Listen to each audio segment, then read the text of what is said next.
There's a particular kind of silence that lives in the soil of Kentucky, older than language and older still than sin. You can hear it if you go far enough off the roads, past where the rivers slow down to thick black veins, past where the tobacco dries in barns without roofs, past where graves forget their names. It's a silence that does not merely wait, it watches. And in the spring of 1847, a traveling preacher wandered into it and was never heard from again. They found his mule wandering outside Ashmeyer Holler, saddle empty, still bearing the dried imprint of a man long gone. His Bible was in one of the saddlebags, soaked from the waist down with something darker than water. They said he had been on his way to a boarding house run by two spinster sisters near the old limestone ridge. Said he never arrived. Said the sisters never saw him. But the folks in town whispered otherwise. Whispered that the sisters always saw every guest who passed their gate. That's what they did. They saw them. They looked at them too long. And then, like the tulips that bloomed too early by their fence, the guests were gone by morning, their absence barely mourned, barely noted.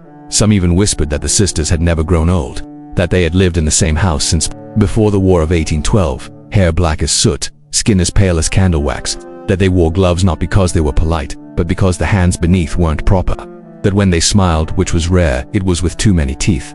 But here is the truth, as near as I can get to it. Their names were Augusta and Letty Wren, and they owned a house that did not belong to the county registrar nor the local clergy, nor even to time. It stood where the fog seemed to collect, at the bend of a forgotten road that used to lead somewhere. It was tall and narrow and slightly crooked, like it had been grown rather than built. There was no porch, only a worn stone path that disappeared beneath the earth like a tongue slipping back behind the teeth. They took in boarders, always men, always travelers, and always alone. People said the sisters were lonely, that their youth, who had come and gone without a proper courting, and that their appetites, though not spoken of in polite company, were considerable. But there was something else in the way they watched men arrive, not hunger, exactly, not longing, something closer to selection, as if they were measuring not who a man was but what part of him would last the longest. The last man anyone remembered seeing alive at the Wren house was a young painter from Virginia. He was said to be quiet, gentle, fond of long walks and too easily charmed. He had arrived that April and vanished before May. No one looked for him too hard. It was easier that way, simpler to believe he had continued on, that he had lost his way in the hills or taken sick on the road. But the sisters had kept one of his paintings, hung it over the mantel, framed in a thick oval of wood that wasn't quite cedar. The painting showed the house from a distance, at dusk, with two figures standing in the doorway. But there was something wrong with the sky, too red, like meat, and the sisters' figures, if you looked too long, seemed to lean just a little too far toward the canvas, as if pressing against it from the inside. One boy, barely old enough to shave, swore he saw the painting blink, just once, a quick flicker of something human but misplaced, like the face of a drowned man seen beneath a layer of pond scum. The boy stopped speaking for 6 days afterward, but there's more, and it starts, as most wicked things do, with love. Letty, the younger of the two though no one could agree how young, had a habit of collecting things left behind by guests, buttons, teeth, the end of a shoelace. She kept them in a drawer lined with crushed velvet and lavender ash. Her sister Augusta would watch her sort the pieces like jewelry, smiling faintly, like a mother watching a child pretend to be a bride. They kept guest books, several of them, filled with names no one else had written, entire pages of cursive that trailed off like the person had been interrupted mid-sentence. Sometimes the ink was brown, as if the pen had been dipped in something older than ink. Some of the books were locked, with keys Augusta wore around her throat on a chain made of something too smooth to be silver. And yet, the house was not unkind. It did not creak in storms. It did not leak.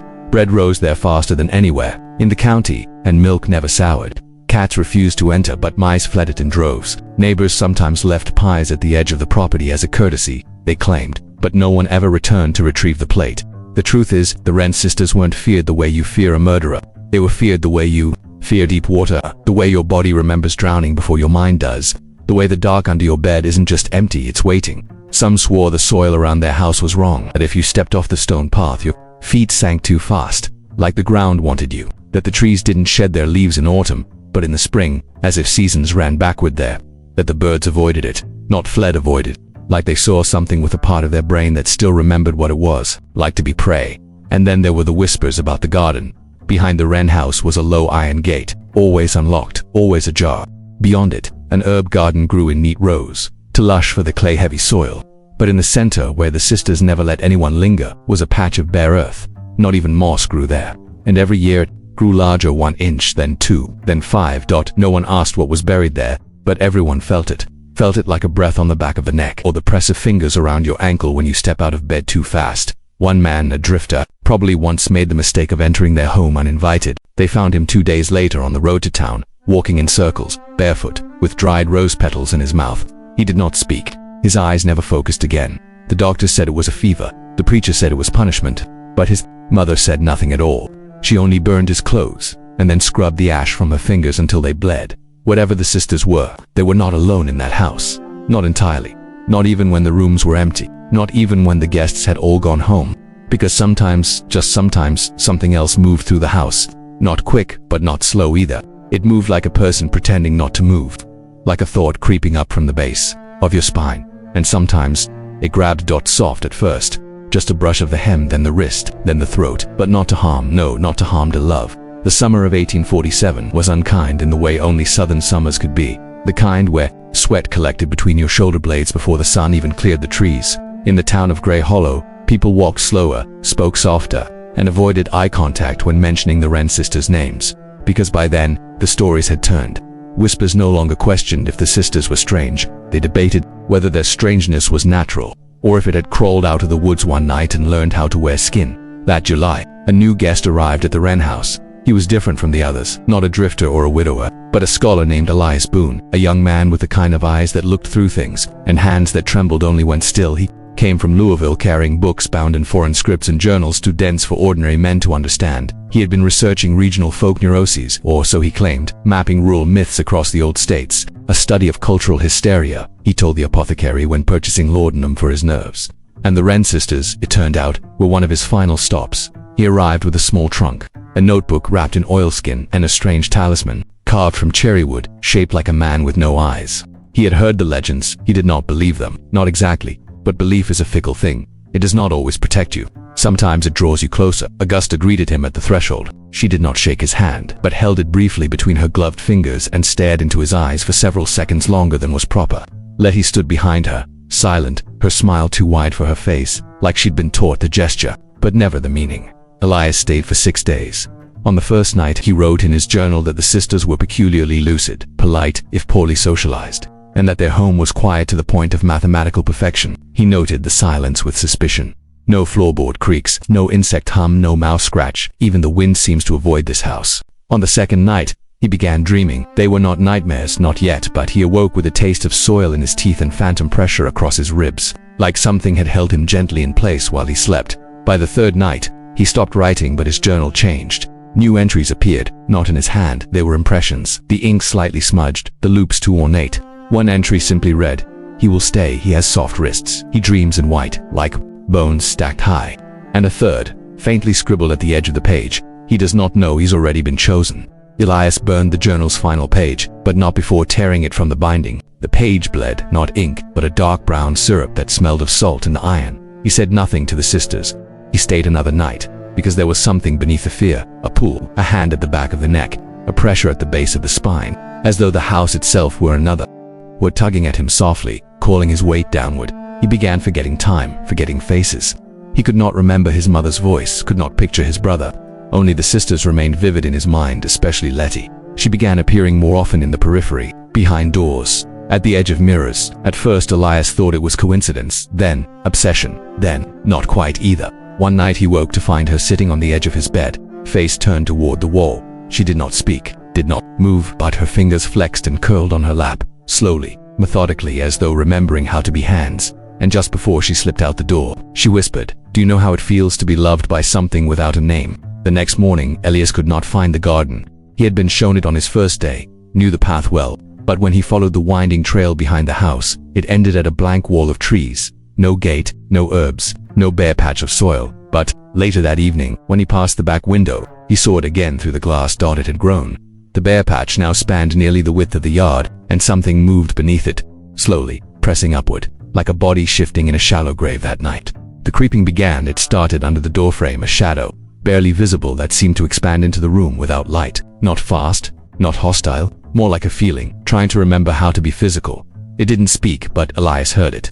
Heard it the way you hear your name in a crowd, or the way children hear their mother's footsteps in the dark. The sound did not enter his ears. It pressed into his bones. You are wanted, you are welcome, you are loved. And then the grabbing, soft, so soft at first, a brush on the ankle, then a pull, gentle, persuasive, not to harm, never to harm, to claim. He tried to scream, but found his breath caught in his throat, held there like a kiss or a secret. He woke up on the floor, mouth filled with rose petals, and hands clutching the torn page of his journal, which read, "They do not fall in love. They sink into it, and they will pull you down with them." Elias Boone no longer trusted his limbs. They moved, yes, walked, reached, but in ways that no longer felt initiated by thought. His legs carried him to doorways he didn't remember. Crossing his hands folded themselves in prayer he hadn't intended. Once, he found himself standing in the sister's cellar without knowing how he had arrived, staring at a wall that bled condensation in the shape of fingernails. He tried to leave on the 7th day. He packed his belongings, he buttoned his coat, he touched the knob of the front door, and then woke in bed with his boots still wet, coat slung across a chair that hadn't been in the room before. Augusta was humming downstairs. Letty was watching him from the mirror, though she wasn't. In the room, no one mentioned his attempt that morning. A soft knocking began, not from the hallway but from beneath the floorboards. 3 taps. Always 3, as if something wanted permission, not to enter, but to rise. Elias stopped eating. He did not feel hunger anymore, only a hollow stretch behind his ribs, as if something else was already being fed, something that had latched onto his spine with invisible fingers, a parasite of affection, a crawling thing that called itself love. At night, the touches grew bolder. They did not hurt him. That would have been easier. Instead, they cradled a palm pressed to his cheek, soft and cool, a slow tightening around his wrist, as if someone were gently leading him into a waltz. Fingers brushing along his chest, always in patterns, always symmetrical, as if his body were being memorized, not possessed. One night he awoke to find Letty sitting cross-legged beside his pillow, eyes wide, her face inches from his. She did not blink. Her breath smelled faintly of soil and candle wax. She reached for him, and though he did not move, could not move, he knew in that moment that whatever she reached for, it wasn't him. Not his soul, not his flesh, not his desire. She was reaching for the part of him that still resisted, and when she found it, she smiled. Not cruelly, almost sadly, as though it were inevitable. The next morning, Elias discovered an open notebook on his lap, not his own, older, leather-bound, stitched in a style that hadn't been used since the last century. Inside were lists, names, dates, measurements. Men, dozens of them, visitors, guests, husbands, boarders, all with initials and weights and final phrases written in a neat feminine hand. Phrases like, "He called me beloved," "He asked to stay longer," "He smelled of honey," "He cried before the dirt touched his throat." The final entry simply read, "Elias Boone sept 3rd, too soft to leave." He dropped the book. It did not fall. It folded itself shut, the kind of motion that books only make when they're being closed by someone already dead. That was the night the hands came fully. They emerged not from the floor, but from the seams in the house itself, from door hinges, from keyholes, from the shadows between the boards and the ceiling. Fingers long and pale, not cold but room temperature, as though the house had bred them just for him. They did not hurt, they held, and the more he tried to scream, the more gently they pressed against his mouth, his ribs, his spine, until breath became silence, until silence became stillness, until stillness felt like belonging. That night, he finally opened the cellar door. He thought he had resisted, it thought he had fought, but some part of him had always known the door did not need to be opened by him. It opened through him. The staircase below was narrow, carved not by tools but by the slow, clawless insistence of need. The air tasted of wet limestone and sweet roots. The walls wept humidity. And beneath the final step, the sound of shovels. Soft, rhythmic, not digging, redigging. The pit was not empty, nor was it full. A long trench carved in a perfect ellipse, and inside, bodies wrapped in linen, each in a different stage of decay. And among them, other forms, not quite bodies, not things that almost breathed, that almost looked back, and beside them, at the trench's edge, Augusta and Letty stood holding hands. They smiled when they saw Elias, not with triumph, but with relief. Augusta whispered, "We've never kept one this long," Letty added. "They usually run when it begins to grab." Elias wanted to move, to flee, to retch, but instead, he stepped down, the way a man walks into water slowly, shoulders first, eyes last. The linen reached for him before the sisters did, not violently like welcome, arms like sleeves. The last thing Elias remembered as the soil brushed his back was the slow drag of fingers across his scalp, tucking him in, and then nothing except love. At first, Elias believed he had been buried. He remembered soil, damp, cold, dense as a lung full of sleep. He remembered the weight of silence pressing against him, not hostile, not cruel, just final. But when he opened his eyes, he was in the upstairs bedroom again, the same candle burning beside the basin, the same yellowed lace curtain twitching in a breeze that shouldn't have existed underground. The floor creaked in the same rhythm. It always did when Augusta walked past in the hallway, but she did not enter. She hadn't entered in hours, or days, or weeks. Time had ruptured. Outside the window, the sky sat in a permanent shade of bruised dusk, neither setting nor rising, just hovering, The kind of light that made you wonder if God had turned his face away for a moment and forgotten to return. Elias tried to stand. He couldn't. His legs moved. Yes, he could walk, could gesture, but he no longer stood of his own will. Instead, his limbs responded to some deeper command. Not spoken, not understood, but felt like a mother calling her child without words, or a hand reaching through fog toward something warm and pulsing. Every room in the house had changed subtly. The kitchen smelled not of bread or herbs anymore, but of cedarwood and burnt sugar. There were spoons on the floor that had grown rust overnight. A dress hung on the back of a door that he knew hadn't been there yesterday, and it swayed slightly, as though someone had just stepped out of it. And then there were the mirrors. Each time Elias passed one, he paused, not out of vanity but unease. His face was still his mostly, but his eyes were softening, not fading, melting, as if his gaze was slowly becoming someone else's, or no one's. Worse still, he began to see the sisters in his reflection before they entered the room. Not beside him, not behind, but within the glass. Augusta first, always Augusta. She would appear in the mirror, leaning over his shoulder, close, as if trying to whisper something important, but her mouth never moved, and when he turned, nothing, just the smell of powdered hair and crushed lilies lingering in the air. Letty came later, but she stayed longer. She didn't appear in the mirror. She appeared through it, a second face, replacing his for the briefest moment, a soft jawline, dark lashes, a mouth opened slightly in something between hunger and apology. He touched the glass once, and it felt warm, almost moist, as though someone had just breathed across it from the other side. He tried writing. He scrawled a letter to himself, to be read aloud each morning, a list of truths, his name, his mother's maiden name, the shape of the house he'd been born in, the fact that he'd never loved anyone named Augusta or Letty. Each morning, the letter read back differently. First, one word gone, then two, then his mother's name replaced with Maud, which he did not remember writing, but which made his stomach tighten in untraceable grief. Then the sentence, "You have not always lived here," was crossed out and overwritten with, "You have always been loved here." The paper was no longer his. It had become theirs. They were inside him now, not like spirits or demons, something worse, something gentler, something patient. He began to feel fingertips in his thoughts, as though his memories were being touched, caressed, rearranged, by hands too affectionate to resist. He remembered his father's voice, once deep and stern, now soft and sing-song like Letty's lullabies. He remembered the death of his first dog, now replaced with the image of Augusta kneeling beside a dead bird, humming, as the wind twitched its wings. He remembered pain, real pain, but it had been dulled, filed down, rewritten as a series of soft touches in a dark room. Hands brushing his face, stroking his hair, telling him, "You are better this way." Softer, quiet, still, and in that stillness something new grew. A hunger, not his boom. He began to look forward to the sound of boots on gravel once every few days or weeks. He couldn't tell. A new guest would arrive, a traveling salesman, a field preacher, a former soldier. Men who smiled with weary eyes and reached for the brass knocker on the Ashcroft sisters' front door as though it were a gesture of trust. Elias would watch them from the upstairs window, and for a moment, just a moment, he felt hope. Not hope that they would save him, but hope that they would join him, that they, too, would be loved. He began to assist. He greeted guests at the threshold. He offered to take their coats. He poured tea. His voice was softer now, measured, and when Letty leaned into his ear and whispered, "This one smells like cypress," he would nod, almost shyly. The guests never stayed more than a night. Some left, he was sure of it, others didn't. But he never saw them go. He never heard wagons, never heard hoofbeats, only the cellar door creaking, only the sound of linen being folded, only the earth sighing as it was turned again, gently. He wanted to ask the sisters why they buried them, why their love always ended beneath soil, but he couldn't form the words. His mouth had forgotten how to ask questions that weren't already answered. One night, as he stood by the mirror brushing his hair, a habit he no longer questioned, he saw a figure behind him. Not Augusta, not Letty, a boy, young, pale, mouth sewn shut, not with thread, but with a line of bruises that smiled without opening.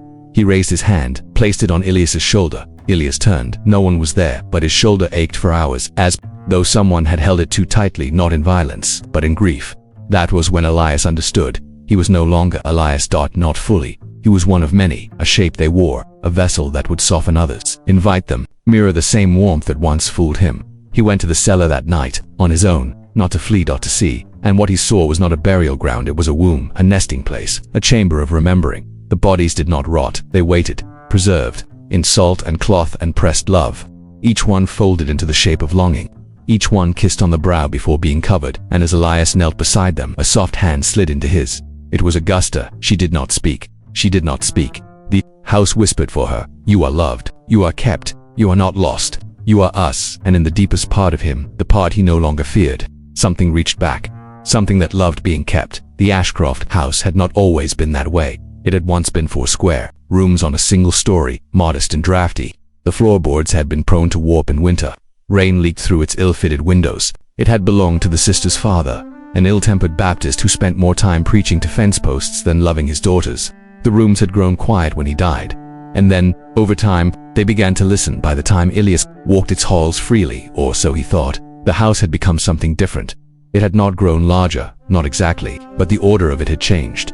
One evening, Elias made the mistake of drawing a map of the floor plan by candlelight. He sketched the rooms he'd known, tracing the stairs from memory, labeling each door, each window, each crawlspace. When he reached the final corner of the page, the cellar, his hand refused to move. Not from fear, from deference. He tried again. The ink bled backward. The next morning, the map was gone. In its place, on the small desk beside his bed, was a folded napkin with the words written in Augusta's delicate script.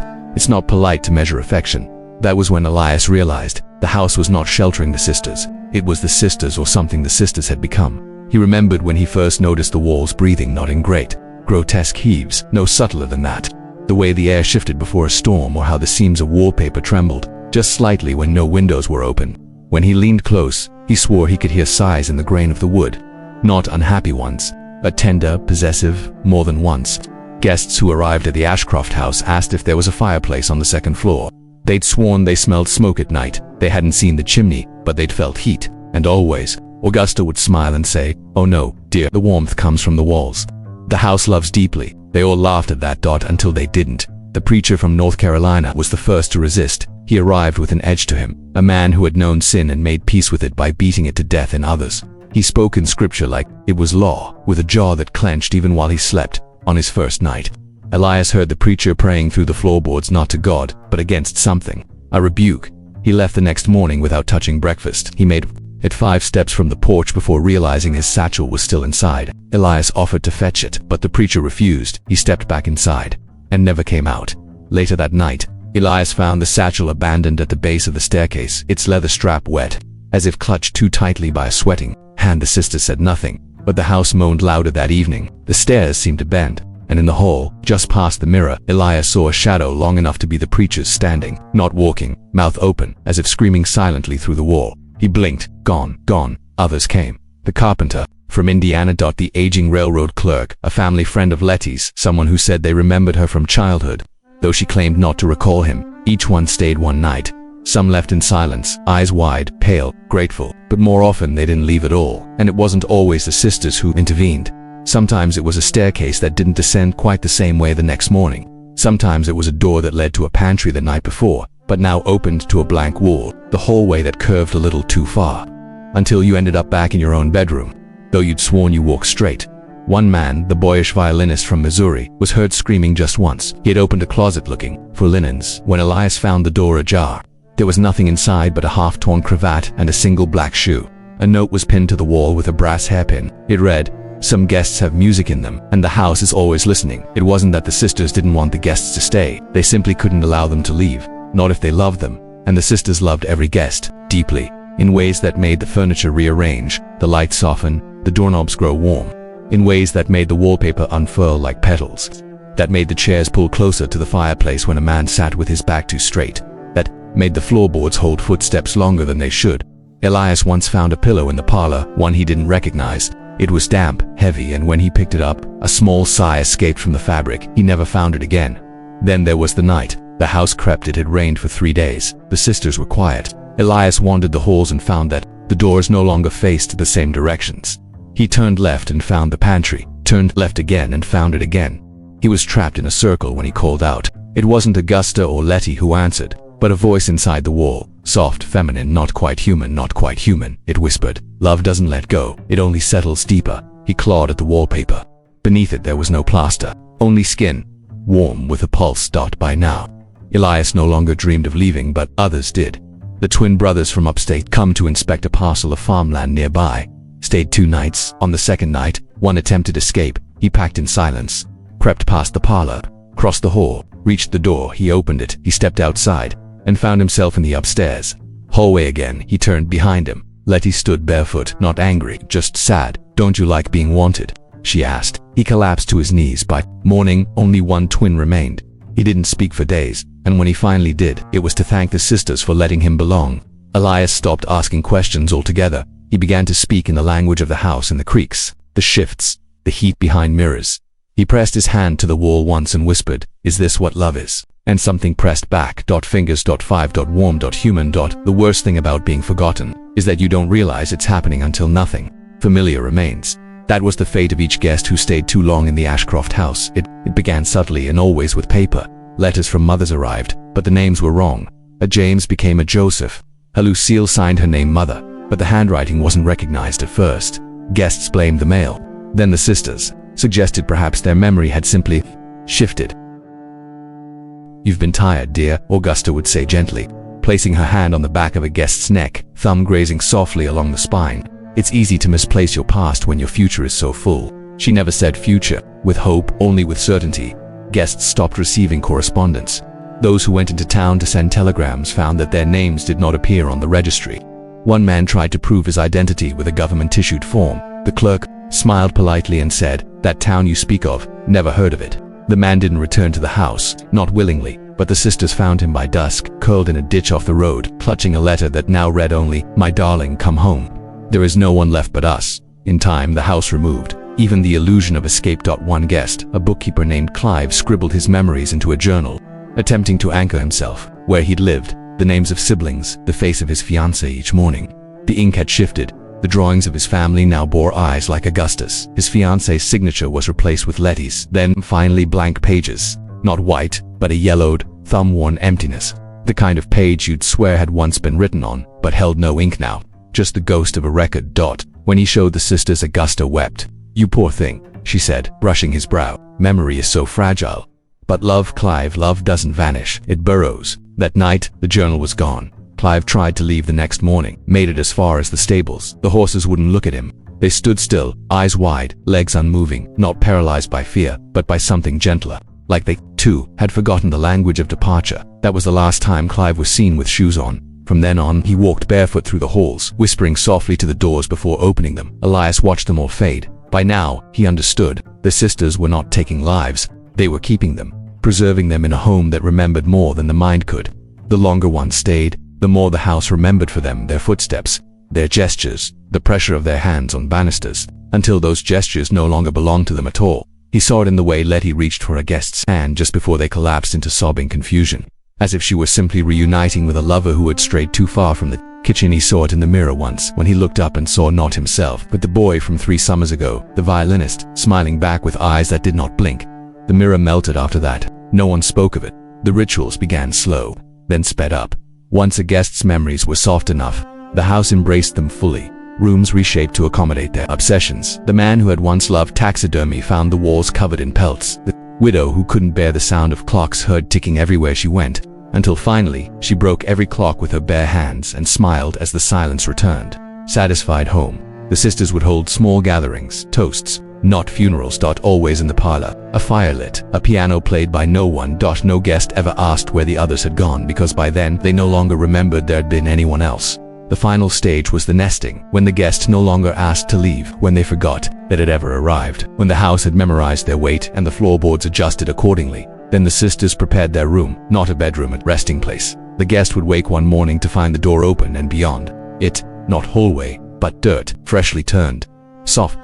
There was no scream, only awe, because the hole was the right size. It had been waiting. The guest would walk forward, trembling, and the walls would lean inward, not in menace, but embrace. It wasn't death, it was union. And when the last breath left them, the house sighed, the wallpaper uncurled, the windows glowed. The sisters would kiss the earth and whisper, "You are home." Elias knew what was coming. He had held on longer than most. He had even carved his name into the bedframe one night, desperate to prove he'd once had a will. But the next morning was carved with the word beloved. His name had become meaningless. Only his being remained. The sisters loved him. He loved them, and the house. The house had been holding its breath, waiting. He dreamt of the cellar that night. It was wide, endless, no staircase, just descent. As he walked, he passed beds, dozens, hundreds. Each with a guest resting peacefully, unmoving, unaged. Some he recognized, some he only felt he knew, like echoes of names he'd once been taught to fear or admire. They didn't sleep, they rested. Content, he found his own bed at the far end, and waiting beside it, Augusta, her hand outstretched. "You've always been here," she said. You just forgot how deep love can reach. He took her hand. The bed was warm, the soil beneath it soft, and the grasp that pulled him down was not cruel. It was familiar. By the time Elias forgot his own name, the house remembered it too well. It whispered it in the walls, in the breath behind the creak of doors, in the warm, wet sighs that pulsed beneath the floorboards at night. Not plumbing, not wind, but lungs, remembering. Each guest had become a syllable, in a language the house alone could speak. Letty no longer spoke at all. She hummed. Always the same tune, a lullaby made from the cadence of footsteps across pine floors, from the rhythm of hearts that once raced before they calmed. The music of resignation. Augusta's touch grew lighter with each passing week. She no longer needed to grasp. Her fingers merely hovered near the skin, and the guest would lean toward her, eager to complete the embrace. The air thickened. Time slowed. Every corner grew rounder, softer. Like a womb. The house didn't want fear. It wanted quiet, not silence, but quiet. That strange stillness you feel just before sleep takes you, where memory is suspended and the body forgets where it ends. The house had learned over decades how to harvest that moment, how to stretch it, how to turn it into eternity. And Elias had entered that quiet. His days became rhythmic, sitting in the same sunlit window, drinking tea the sisters had never brewed aloud, listening for a name he couldn't place, smiling at guests he couldn't remember meeting. His hands trembled. At night, not from age, but from the faint instinct of resistance, like a dying star flickering one last time. The house soothed that flicker, wrapped it in wallpaper, warmed it under floorboards, whispered no more loneliness, only warmth. By the final evening, Elias no longer recognized stairs. They were up, and he had grown down, not collapsed, not broken. Just rooted. Like the others. He stood in the parlor where the piano never had keys, only shadows that played, songs no one remembered composing. He gazed at the fireplace, which had no wood. Only heat, and he looked at the sisters, standing by the doorway, hands out, eyes full of sorrow, too deep to be entirely human. They were not monsters, they were keepers, and the house was not haunted. It was hungry, but gentle, always gentle. Its grasp did not clutch, it cradled. Some say the cellar was never real, that no house in Kentucky ever held that many guests, that no registry ever recorded the Ashcroft sisters. But there is a path behind the elder trees, too smooth to be natural, with stones laid out like breadcrumbs, and in late October, just before the frost, children say you can hear singing, not loud, not joyful. Soft. Like something rocking itself to sleep. Some say the sisters still walk the halls. Others say the house walks with them, that it moves, little by little, across the countryside, looking for new guests, new names to forget, new hearts to remember. And if you find it, you won't know right away. It looks like every other house until you feel the wallpaper breathe, until you feel the floor shift when you speak your name, until you hear a voice behind you whisper, "Welcome home, you've always been here." And by then your past has already slipped from your hands, not ripped away, not stolen, just set down so the house can hold